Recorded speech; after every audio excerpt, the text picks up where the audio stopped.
I think it's a historical decision that will make continuing this war much harder for Mr. Putin, especially after sanctions actually come into force half a year from now. In the short run, there will be some disappointment because sanctions will not work yet, and oil prices anticipating sanctions will go up. So in the short run, Mr. Putin will actually get more money because of this decision rather than less money.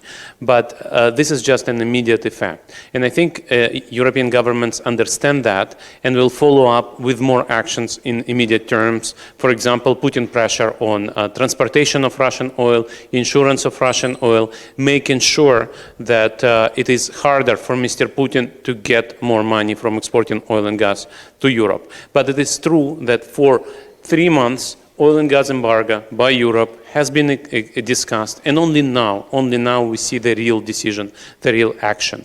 Half a year from now, about 90% of oil and oil product imports from Russia to Europe will be stopped, which means a great shock for Mr. Putin's budget. And he needs this money to continue financing this war. Without this money, this war will not be able to go on with this intensity. Right now, he's already running a small, well, not small, but not catastrophic budget deficit.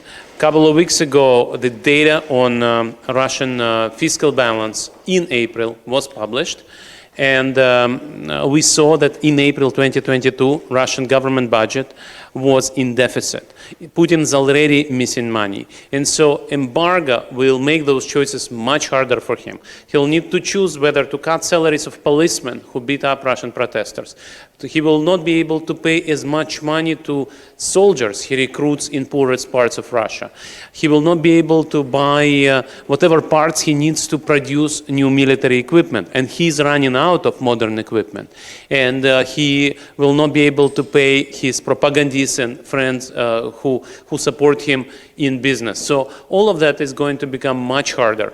Russian economy is already suffering. Russian economy is going through the worst recession since early 1990s. But Putin's budget is not destroyed yet. And so he believes that he can sit out this war and wait until Europeans will weaken the sanctions. Today's decision is very different and sends a strong signal that the West is united and the West is resolute. I think it is a right decision that's been awaited by everybody around the world and by Ukrainians in particular.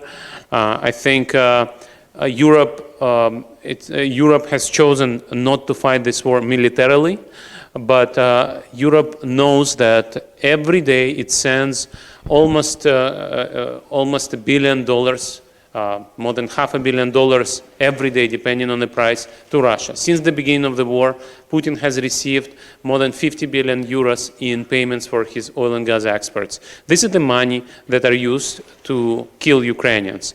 And even if Europe is going to incur costs for European economy per se, I think it's also the right moral choice.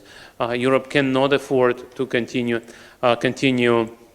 financing this war. Now, this decision is also smart as an economic decision. Together with my co-author Oleg Itshoki, we wrote an op-ed for German media, for Spiegel and for Bild, where we say that stopping this war as soon as possible is good for German economy, because continuing the war creates grain crisis, creates oil prices. European economy is going to suffer a slowdown in growth or maybe even a recession. Without this war, European economy, German economy, Italian economy would be rapidly recovering from the COVID shock.